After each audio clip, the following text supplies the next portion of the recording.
Every one of us who is doing the inner work is going to get into this very tragic junction. And in that junction, it's either letting go of people or minimizing yourself. And maybe there's a third way, but not always. So here's my story around this.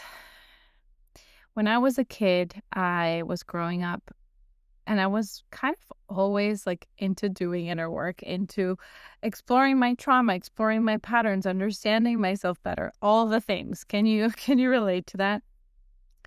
And I was growing up in quite a dysfunctional family. I was growing up with a narcissistic father, and there was a whole system in place to make it so that he could do what he did. He put his needs first. He would get aggressive and angry. And the whole system of the family was keeping this going. So, of course, I learned how to keep myself very, very small. And this is so interesting, isn't it? That we often go to do the inner work because we're coming from these kinds of backgrounds. We're coming from a space where we were shrinking, where we had to stay small in order to stay safe. And what I mean by that, to make it more practical, because I really like to speak from quite a grounded place with you all, what I mean by that is I wouldn't say what I needed, like even in little incidents, like they want to go to the beach, I want to stay home. I don't want to inconvenience anyone. I don't want to be the only one that has a different need. So I just stay quiet. I just do what everybody's doing. And that's how you keep yourself small over and over and over again. And then, you grow up, and in my case, you get into relationships that are very challenging because our soul, on a soul level, we always want to transform the patterns from childhood. We always want to change that, right? That this is our soul growth journey. And so my soul really wanted to get bigger and to take up more space and to speak my needs and to set boundaries. Not to say that I'm perfect at it, but I got into a marriage where I also kept myself very small for 14 years. And when I got out of that marriage, which was almost a year ago now, I became ruthless. I was like, I am so done with this. Because when you experience like such deep pain, you understand that I'm not going to deal with this anymore. Like, I can't have this anymore. I have to change it. This is like another paradox of personal growth, right? That we have to experience that very, very deep soul pain in order to shift. Because, and this fascinates me, it's really hard for us to see reality when it comes to our childhood. It's very, very hard. There are a lot of protective mechanisms, a lot of like blinders that we have. So I remember a friend of mine did a card reading for me and about my marriage when I was kind of like stuck and I couldn't decide what to do. And it was so funny because I literally kept saying to her like over and over again, I was like, I can't see. What does it say? I don't see. I can't see. I said that so many times. And it makes sense because I didn't even realize that I grew up in a dysfunctional home or in a narcissistic home. I had no clue, you guys. It's just so wild.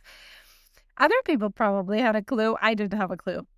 And why is that? It's because when we are children, we're always going to side with our parents. We're always going to feel two things, like we are the problem, they're not the problem, and we can change the situation. And so, as any child, this is how I felt. Of course, it's not true. A child cannot change the situation. Children are vulnerable. But this is a way to protect our hearts, because if we realize in childhood, oh my gosh, I'm being harmed in some way, imagine, and I can't change it, I'm helpless here, how terrifying would that be? There's already probably a lot of terror, but even an added layer. So I didn't begin to see this until I really left my marriage, and I felt such deep pain. I mean, leaving that marriage, leaving that relationship had such deep pain, such desperation. Like, I was on the ground in this house, in this very house where I live alone now. For the first time in my life, I'm living alone.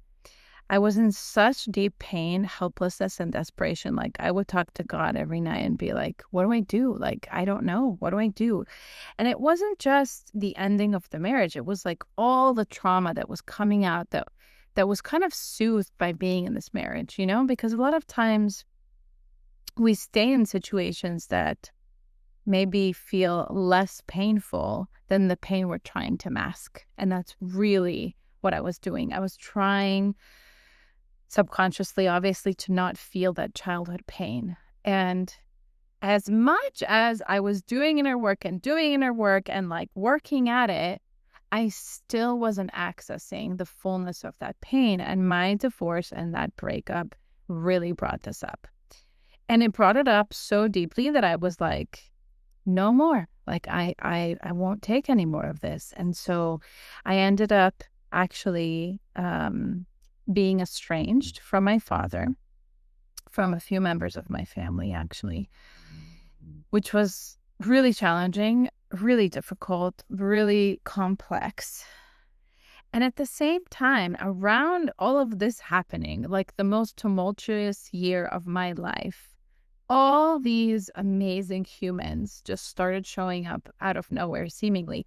Many of them were already in my life, I was raised in Ukrainian Jewish culture, which is, at least in my family, was very much like, you cannot trust anybody but family. And I'm a huge fan of ACA, Adult Children of Alcoholics and Dysfunctional Families.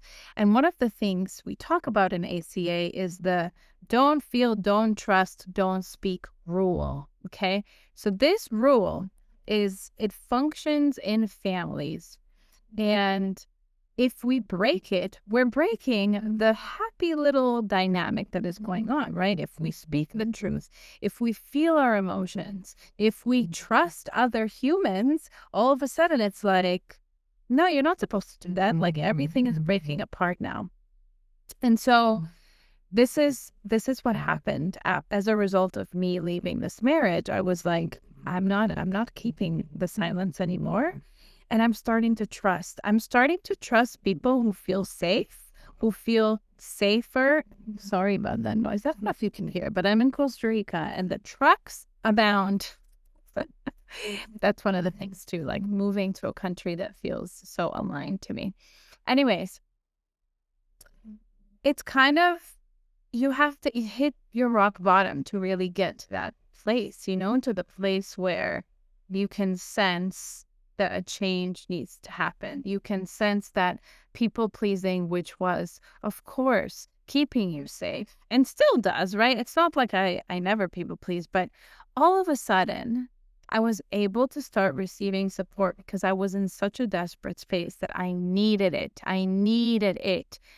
And up until the divorce, I feel like I had a lot of friends that were kind of like, they were like good friends, but not soul friends. Many of the people in my life were people that were just like fun to be around. And they, we had some sort of understanding. But on the deepest soul level, and I'm not saying that every person in your life should be like this, right? But now, this deep soul level, and I wanted to speak about what that actually entails. It's people who I can bring up issues with. It's people that I can say, like, you hurt my feelings, and they could say, you hurt my feelings, and then we could talk about it. We can have a conscious conversation. There's a lot of validation. They don't try to fix me. I don't try to fix them. We are there. We just hold space for each other. People who are okay to be triggered and process their trigger, and they don't necessarily project it onto me. Right? A friend of mine the other day was so cute. He listens to my podcast and he sent me this voice note being like, you said on your podcast that you trigger people, but you've never triggered me. So just know this is an invitation. You can trigger me. And he kind of inspired me to create this episode this video and this episode, because it just was so heartwarming, because I feel like when someone is conscious and also doing the work, alongside you, it's a very different relationship. You can speak at a very different level. And how I started this video is by saying that people who aren't doing the work, they're going to keep you small, most likely, right? Because you're going to be spending so much of your energy thinking about how can you explain something to them that is clear to you or that is clear to someone else who is working on themselves. And there's just a depth of embodiment and showing up that happens when you're doing this work, when you're on a journey of your soul, of somatics, of healing, that not everybody's going to understand, and not everybody's interested in, which is okay, right? But I do want you to pay attention to who are the people you're surrounding yourself with. Who is your soul family? Who is your chosen family? If you are someone like me who is estranged from their family, or maybe you're not super close to them, who is your chosen person or people? And, are you able to be yourself? Like, do they celebrate you? Are you able to share your feelings with them? Are you able to receive support? Like, when I was going through another breakup, one of my soul family, chosen family people actually held me while I cried. And this could have never in a million years happened years ago, when I was keeping myself small to the point where it wasn't okay to show that I'm sad to anybody. It wasn't okay to receive support. I had to be fine all the time. I had to be perfect and fine, right? So it is so, so beautiful when we're able to really be ourselves with someone and to speak at that level where you don't have to use so many words and they just get you, like they just understand you, they just meet you, like you feel met. And this is something that we so deeply craved in our childhood, so deeply, right? Especially all of us like deep feelers. And when you get this in adulthood, it is only thanks to a very courageous decision to say, hey, this is what I need. These are my needs in relationships. This is who I am. And to show up that way, because if you don't, nobody's going to discover you, right? Nobody's going to find you. Nobody's going to meet you if you're actually not being yourself. It's impossible. So if you don't have a community like this in real life, which I totally get, a lot of us don't, this is why I've created Heartspace. Heartspace is my monthly membership community. It's an incredible, vulnerable space of people that are deep feelers, heart-led, and are really working on themselves and showing up so vulnerably, really sharing what's on their heart. And it's an amazing place to just practice your vulnerability, of course, to make connections and make friends, but also just really be yourself. Not to mention, we have somatic practices in there. We go live twice a month, and it's really, really fun and a beautiful space. So please check that out. If you are listening to this on YouTube, please subscribe to my YouTube channel. I will be sharing videos every week. If you're listening to this on the podcast, please take a moment and leave a review. It would mean the whole world to me. Thank you so much for being here. I want to hear from you in the comments. So please let me know what you felt, what you thought, what came up for you. And do you have a chosen family, a soul family? Do you feel lonely? Let me know. We're all here together. Thank you so much for listening.